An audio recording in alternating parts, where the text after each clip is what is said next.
the most powerful military in the world, backed by an army of intelligence agencies, searching every nook and cranny of a country for 8 agonizing months. Their target? A dictator who seemingly vanished into thin air. How could Saddam Hussein, one of the most wanted men on earth, evade capture for so long? The answer involves a deck of cards, a favorite fish dish, and a hidden spider hole that almost escaped detection. Our story begins not in Iraq, but in the ashes of September 11, 2001. The world watched as New York and Washington, D.C. reeled from al-Qaeda's devastating attacks. President George W. Bush declared war on terror, and his message was clear. If you supported terrorism, you were a target. Saddam Hussein, the iron-fisted ruler of Iraq for 24 years, wasn't directly implicated in 9/11. But for the U.S., he was a known supporter of various terrorist groups, a dictator with a history of aggression, and a thorn in the side of regional stability. The official casus belli for the invasion of Iraq became the highly controversial claim of weapons of mass destruction, nuclear, chemical, and biological arsenals that Saddam was supposedly hiding.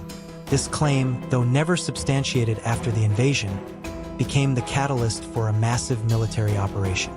In March 2003, the U.S., alongside the UK, Australia, and Poland, launched Operation Iraqi Freedom. It was a blitzkrieg, a rapid advance that saw Allied forces reach Baghdad in just 3 weeks. The iconic image of Saddam Hussein's statue being toppled in Firdos Square symbolized the end of his regime. But there was a critical problem. Saddam himself was nowhere to be found. He had vanished on the very first day of the invasion, leaving behind a power vacuum and a sprawling, defiant country. With the dictator gone, the immediate priority shifted.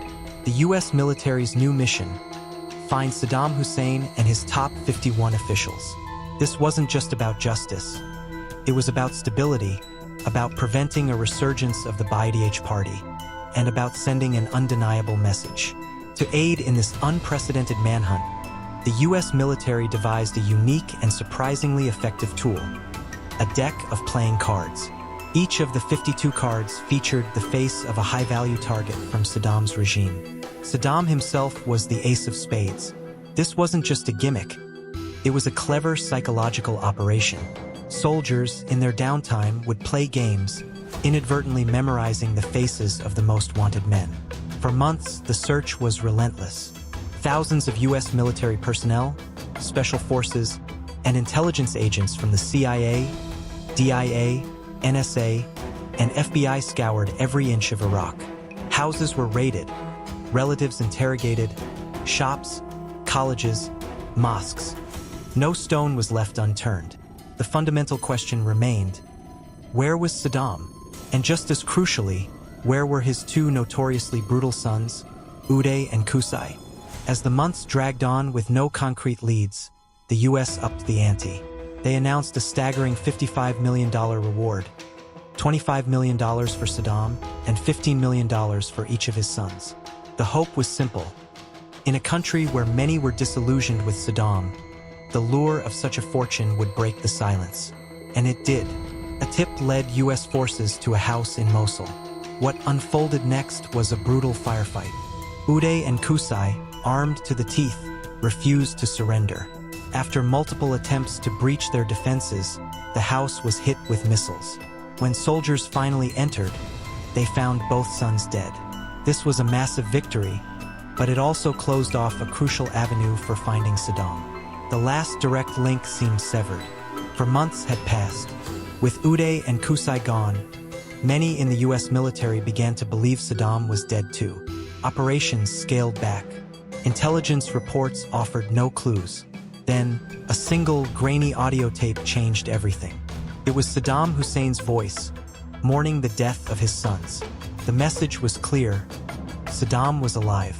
The hunt reignited with renewed fervor. The bounty on Saddam's head jumped to $30 million, and an unprecedented promise was made: U.S. citizenship for anyone providing information that led to his capture. This unleashed a torrent of false leads, making the search even more chaotic. Almost everyone on the playing cards list had been caught, except for a few, including Saddam himself. This is where Sergeant Eric Maddox, a brilliant interrogator from the Defense Intelligence Agency, entered the scene. He looked beyond the playing cards, beyond the obvious. His insight was simple yet profound. The captured officials derived their power from Saddam, not the other way around. In hiding, Saddam would need one group more than any other: his personal bodyguards. Saddam had three categories of bodyguards: those guarding his palaces, those clearing locations he would visit, and crucially, the always with him guards. It was the third group Maddox focused on. He traveled to Tikrit, Saddam's hometown, believing these loyalists would be close to their former leader. During interrogations, Maddox learned a seemingly trivial detail from an old servant. Saddam's favorite dish was maskauf, a traditional Iraqi grilled carp. This sparked a memory. The son of one of Saddam's top bodyguards, Mohammed Ibrahim Omar, had mentioned his father loved fishing and owned a fish farm. The pieces began to click into place.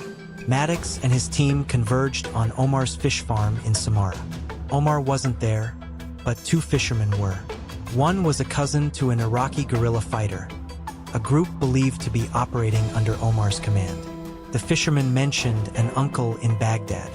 The trail led back to Baghdad, to a house that was quickly surrounded. And there, incredibly, was Mohammed Ibrahim Omar, Saddam Hussein's personal bodyguard, and the man leading the guerrilla war against the Americans. Omar initially refused to talk, but Maddox, using his interrogation skills and promising U.S. citizenship for Omar and his family, finally broke him. Omar revealed the location: a town called Ad-Dor, on the banks of the Tigris River. U.S. troops, with Omar guiding them, moved in. Two farmhouses seemingly empty, but Omar pointed to a loose rope on the ground, stretching out towards a small, almost invisible opening. It was a spider hole, barely big enough for a man, covered by a styrofoam lid. As a soldier prepared to drop a grenade, two hands emerged from the darkness. A voice, weary but defiant, declared, "My name is Saddam Hussein. I am the president of Iraq."